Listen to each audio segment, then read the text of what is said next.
എൻ്റെ സഹോദര തുല്യനായൊരു സുഹൃത്ത്, അദ്ദേഹത്തിൻ്റെ പേര് ശൈലേഷ് വി പി എന്നാണ്. അദ്ദേഹത്തിൻ്റെ പാഷൻ എന്ന് പറഞ്ഞാൽ മൊബൈൽ ഫോണും ലാപ്ടോപ്പും സർവീസ് ചെയ്യുക എന്നുള്ളതാണ്. യൂണീക്നെസ് എന്താണെന്നറിയോ? ഏതൊരു പ്രോഡക്റ്റ് എടുത്താലും അതിൻ്റെ എന്താണ് പ്രോബ്ലമെന്ന് ഐഡൻറ്റിഫൈ ചെയ്ത് അതിനുള്ള സൊല്യൂഷൻ ഏറ്റവും എക്കണോമിക്കലായിട്ട് നൽകുക എന്നുള്ളതാണ്. ഇപ്പം ഐഫോണിൽ എക്സ്പേർട്ടാണ് അദ്ദേഹം UK ബ്ലാക്ക്ബെറിയിൽ ഐഫോണിലൊക്കെ വർക്ക് ചെയ്താൽ നമ്മുടെ ഒരു ഐഫോണിന് കംപ്ലയിൻറ്റ് വന്നാൽ സാധാരണ നമ്മൾ ഓതറൈസ്ഡ് സെൻറ്ററിൽ കൊടുത്താൽ നോർമലി ആ ഫോണിന് തുല്യമായ തുക കൊടുക്കേണ്ടി വരും. 80,000 രൂപ ഫോണാണെങ്കിൽ 60,000 രൂപ നന്നാക്കാൻ വേണ്ടി വരും. കാരണം അവരതിൻ്റെ കംപ്ലീറ്റ് യൂണിറ്റ് ആയിട്ടായിരിക്കും മാറ്റാൻ പറഞ്ഞത്. ഇദ്ദേഹം എന്ത് ചെയ്യും? അതിൻ്റെ അകത്ത് എവിടെയാണ് പ്രോബ്ലം എന്ന് കണ്ടെത്തിയിട്ട് ആ കമ്പോണൻറ്റ് മാത്രമായിട്ട് മാറ്റി കൊടുക്കും. പലപ്പോഴും ഞാനത് നേരിട്ട് വിറ്റ്നസ് ചെയ്തിട്ടുണ്ട്. അവിടെ പറഞ്ഞതിൻ്റെ പകുതിയോ 4 റേറ്റിലോ അദ്ദേഹം അത് സോൾവ് ചെയ്ത് കൊടുക്കുന്ന നമ്മൾ കണ്ടിട്ടുണ്ട്. നമ്മൾ വീഡിയോ ആക്കി ചെയ്യുകയും ചെയ്തു, അത് ഒത്തിരി ആൾക്കാർക്ക് എത്തുകയും ചെയ്തു.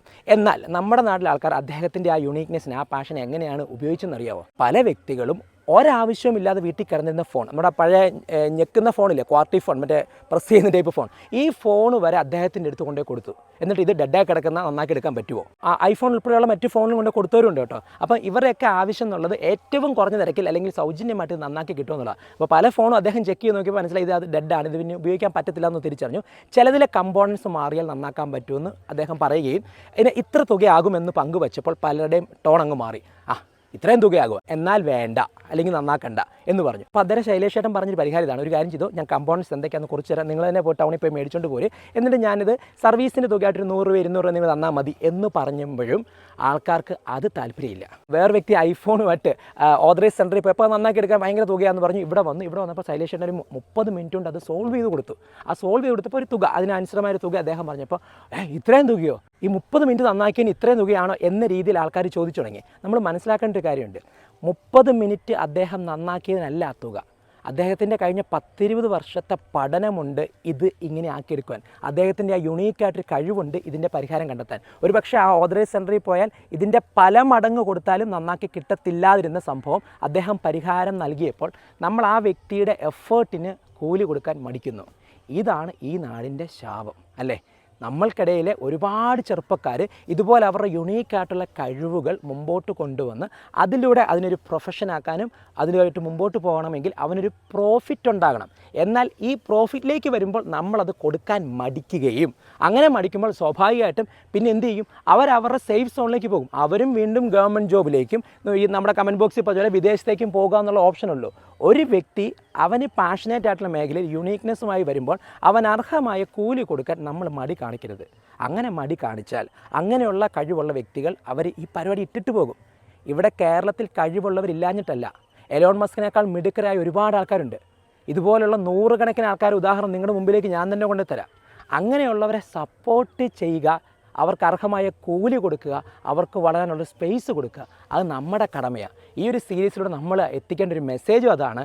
യുണീക്നെസ്സിനെ എക്സ്പ്ലോർ ചെയ്ത് അതിലൂടെ പാഷനെ പ്രൊഫഷനാക്കി പ്രോഫിറ്റ് ഉണ്ടാക്കാൻ നമ്മളൊപ്പം നിൽക്കണം. ഈ പറഞ്ഞതിൻ്റെ ഒരു ന്യൂജൻ തെളിവാണ് എനിക്ക് പരിചയമുള്ളൊരു പയ്യൻ. ആ പയ്യൻ അത്യാവശ്യം നന്നായിട്ട് വീഡിയോ എടുത്ത് എഡിറ്റ് ചെയ്ത് പോസ്റ്റ് ചെയ്യുന്ന ഒരാളാണ്. അപ്പോൾ ഞാൻ കണ്ടുണ്ട് ഇവൻ കോളേജിൽ ഫസ്റ്റ് ഇയറിലൊക്കെ നല്ല രീതിയിൽ വീഡിയോസ് എടുത്ത് പോസ്റ്റ് ചെയ്യുന്നത്, സെക്കൻഡ് ഇയറിലൊക്കെ ഇത് ചെയ്യുന്നുണ്ട്. പക്ഷേ തേർഡ് ഇയർ ആയപ്പോൾ ഇവൻ്റെ വീഡിയോയുടെ ക്വാളിറ്റിയിൽ ഭയങ്കര ഡിഫറൻസ് ഫീൽ ചെയ്തപ്പോൾ ഞാൻ ആ പയ്യനോട് തന്നെ ചോദിച്ചു, മോനെ നീ എന്നടാ നേരത്തെ നല്ല ഇത്രയും ഭംഗി ചെയ്തിട്ട് ഇപ്പോൾ ഒരു ട്രിമ്മൊക്കെ ചെയ്യുന്നത് കയറ്റി ഇറക്കിയൊക്കെ വെച്ച് ട്രിം ചെയ്യുന്നു, ആ സൗണ്ടൊന്നും ബാക്ക്ഗ്രൗണ്ട് മ്യൂസിക്കൊന്നും അത്ര സ്യൂട്ടബിൾ ആകുന്നേ ഇല്ല. അപ്പോൾ അവൻ പറഞ്ഞു, എൻ്റെ പൊന്നു സാറേ ഞാനത് ബോധപൂർവം ചെയ്യുന്ന, കാരണം ഞാൻ മെനക്ക് ചെയ്താൽ എനിക്ക് പിന്നെയും കോളേജിൽ നിന്ന് വർക്ക് വന്നുകൊണ്ടിരിക്കും, എനിക്ക് 5 പൈസ കിട്ടത്തുമില്ല, ഞാൻ വേറെ വർക്കിന് പോയിട്ടാണ് ഈ പഠിക്കുന്നത്, എന്നെ എല്ലാവരും കൂടെ മിസ്യൂസ് ചെയ്യും, അധ്യാപകരടക്കം എന്നെ മിസ്യൂസ് ചെയ്തുകൊണ്ടിരിക്കുക. അപ്പോൾ അതുകൊണ്ട് തന്നെ ഇങ്ങനെ അങ്ങ് ആക്കി വെച്ചാൽ പിന്നെ നമ്മൾ കൂടുതൽ വിളിക്കത്തില്ലല്ലോ, അതുകൊണ്ട് ഞാൻ അങ്ങനെ ആക്കിയതാണെന്ന് ഒന്ന് ആലോചിച്ച് നോക്കിയേ.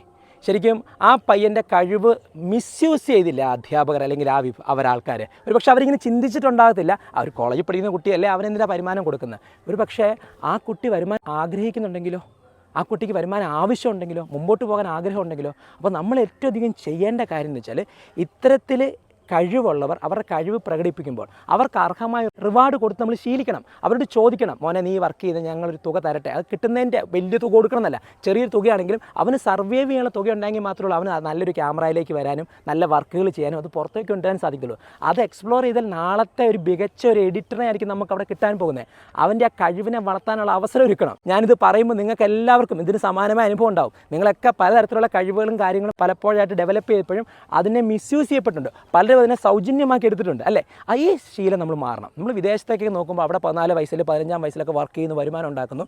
ഇവിടെയും കുട്ടികളൊക്കെ വർക്ക് ചെയ്യുന്നവരുണ്ട്. പക്ഷേ അതിനെ ഒരു പ്രൊഫഷനാക്കാനോ അതിനൊരു വരുമാനം നൽകാനോ നമ്മൾ തയ്യാറാകുന്നില്ല. അപ്പോൾ ഇവിടെ ആദ്യം മാറേണ്ടത് നമ്മൾ സമൂഹം തന്നെയാണ്. അധ്യാപകരും രക്ഷകർത്താക്കളും എല്ലാവരും അടങ്ങുന്ന ഈ സമൂഹം തന്നെയാണ്. ഈ വീഡിയോ കാണുമ്പോൾ നിങ്ങൾക്ക് തോന്നുന്നുണ്ട് ഇതൊക്കെ നിങ്ങളുടെ രക്ഷകർത്താക്കൾക്കും അധ്യാപകർക്കൊക്കെ ഒന്ന് ഷെയർ ചെയ്യാൻ. വേഗം ഷെയർ ചെയ്ത് കൊടുത്തു. ആ മാറ്റം ഉണ്ടാകട്ടെന്നേ. വരുമാനം കിട്ടേണ്ടടുത്ത് വരുമാനം കിട്ടണം. കാരണം എങ്കിലേ ഉള്ളൂ ആ വരുമാനം കിട്ടുമ്പോൾ നിങ്ങൾക്ക് കുറച്ചുകൂടെ മെച്ചപ്പെട്ട രീതിയിൽ പ്രവർത്തിച്ച് മുമ്പോട്ട് പോകാനായിട്ട് സാധിക്കും. ഒരു എക്സാമ്പിൾ നമുക്ക് പറഞ്ഞ് അവസാനിപ്പിക്കാം. വേറെ ആരുമല്ല, നമ്മുടെ സ്വന്തം വിഘ്നേഷിൻ്റെ അനുഭവത്തിൽ നിന്ന് പറഞ്ഞു. വിഘ്നേഷ് കോളേജിൽ പഠിക്കുമ്പോൾ ഈ വീഡിയോ എടുക്കുക എന്നുള്ളൊരു സംഭവം ഇഷ്ടപ്പെട്ട് പാഷനേറ്റായിട്ട് കൊണ്ടുവന്ന സംഭവം. ഇപ്പോൾ വിഘ്നേഷിന് അതിൽ നിന്ന് എന്താണ് മെച്ചം ഉണ്ടായിരിക്കുന്നത്? വിഘ്നേഷിന് അതൊരു പ്രൊഫഷനാക്കാനും അതിൽ നിന്നൊരു പ്രോഫിറ്റ് ഉണ്ടാക്കാനും സാധിച്ചോ? അത് സാധിച്ചില്ലായിരുന്നെങ്കിൽ എന്തായിരിക്കും സംഭവിക്കുക? നമുക്കൊന്ന് വിഘ്നേഷിലേക്ക് കേട്ടാലോ. അപ്പോൾ ഞാൻ ക്യാമറ നേരെ വിഘ്നേഷിലേക്ക് തിരിക്കുവാണേ. ഹായ്.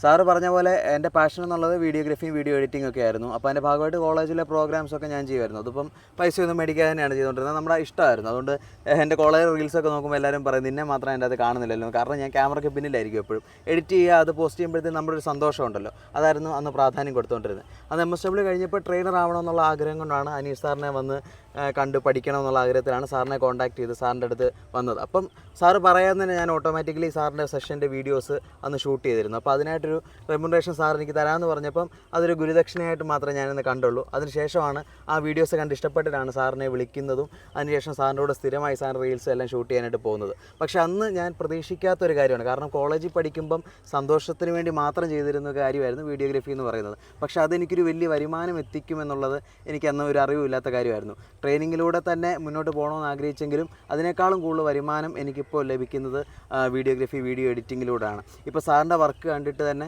ഒരു വേറെ സ്ഥാപനങ്ങളൊക്കെ കോൺടാക്ട് ചെയ്തിട്ടുണ്ട്. ഇപ്പോൾ സമയത്തിൻ്റെ പ്രശ്നം കൊണ്ട് നമുക്ക് പലരും എപ്പോഴും അറ്റൻഡ് ചെയ്യാൻ പറ്റത്തില്ലായിരിക്കും. പക്ഷേ 1-2 സ്ഥാപനങ്ങളും ഞാൻ ചെയ്യുന്നുണ്ട്. അവരും അതിൻ്റേതായിട്ടുള്ള പ്രതിഫലം എനിക്ക് തരുന്നുണ്ട്. അതിൻ്റെ ഒരു സന്തോഷം ഞാൻ എപ്പോഴും പറയുന്നത് പ്രതിഫലം എന്നുള്ള കാര്യമാണ്. കാരണം എൻ്റെ പാഷൻ അന്ന് കോളേജിൽ ചെയ്തപ്പോൾ നമ്മൾ സന്തോഷത്തിന് വേണ്ടി ചെയ്തു. പക്ഷേ പഠിച്ചിറങ്ങി കഴിയുമ്പോഴത്തേക്കും സന്തോഷത്തിന് വേണ്ടി മാത്രം ചെയ്തുകൊണ്ടിരുന്നു കഴിഞ്ഞാൽ അത് നടക്കില്ല. വീട്ടിലും എല്ലാം ഭയങ്കര പ്രഷർ വരും. ഒരു പക്ഷേ പ്രോഫിറ്റ് ഉണ്ടാക്കാൻ പറ്റിയില്ലായിരുന്നെങ്കിലോ?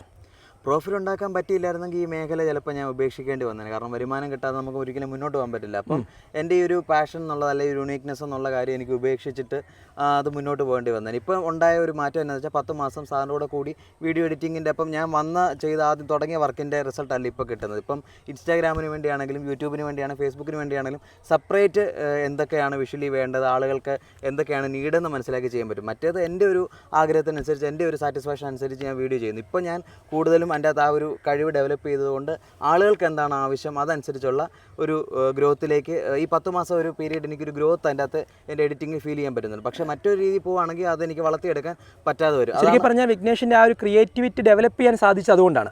അതെ ഈ പ്രൊഫഷനിൽ തന്നെ നിൽക്കാൻ പറ്റിയത്. ഇതിന് വരുമാനം കിട്ടാൻ തുടങ്ങിയതുകൊണ്ടാണ് അങ്ങനെ ചെയ്യാൻ പറ്റിയത്. കാരണം വരുമാനം കിട്ടിയപ്പോഴത്തേനും കൂടുതലായിട്ടുള്ള അതിനകത്ത് ഇൻവെസ്റ്റ് ചെയ്യാനും കാര്യങ്ങൾ പഠിക്കാനായിട്ടൊക്കെ സാധിച്ചു. ഇപ്പം അതാണ് ഒരു ചാൻസ്. രണ്ടാമത്തെ ചാൻസ് എന്ന് പറഞ്ഞു കഴിഞ്ഞാൽ ഇപ്പോൾ സാമ്പ്രദായിക രീതി ചെയ്യുന്ന പോലെ ഇപ്പോൾ യുവാക്കളൊക്കെ ചെയ്യുന്ന പോലെ നാട് വിട്ട് പോവുക, എന്നിട്ട് അവിടെ എവിടെയെങ്കിലും ഒതുങ്ങുക, അല്ലെങ്കിൽ PSC കോച്ചിങ്ങിനൊക്കെ പോയി ഗവൺമെൻറ് ജോലിക്ക് വേണ്ടിയിട്ട് ക്യൂ പോയി നിൽക്കുക എന്നുള്ളതായിരുന്നു അല്ലാത്ത ഒരു പക്ഷം സംഭവിക്കാൻ പോകുന്നത്. വിഘ്നേഷ് പറഞ്ഞ 2 കാര്യങ്ങൾ ശ്രദ്ധിച്ചല്ലോ. യുവാക്കൾക്കെല്ലാം എല്ലാവരും കണ്ണ് തുറപ്പിക്കുന്ന 2 മെസ്സേജസ് ആണ് അതിൽ നിന്ന് പറഞ്ഞേക്കുന്നത്. ഒന്ന്, വിഘ്നേഷിന് അത് പ്രോഫിറ്റ് ആക്കാൻ സാധിച്ചില്ലായിരുന്നുവെങ്കിൽ അദ്ദേഹത്തിൻ്റെ ക്രിയേറ്റിവിറ്റി ഇല്ലാതായി പോയനെ. അത്തരത്തിൽ ക്രിയേറ്റിവിറ്റി നശിച്ചു പോയ, സ്വന്തം കഴിവ് എന്താണെന്ന് ഈ ലോകത്ത് കാണിക്കാതെ മരണമടഞ്ഞു പോയ എത്രയോ ആൾക്കാർ നമുക്ക് ചുറ്റുമുണ്ട്.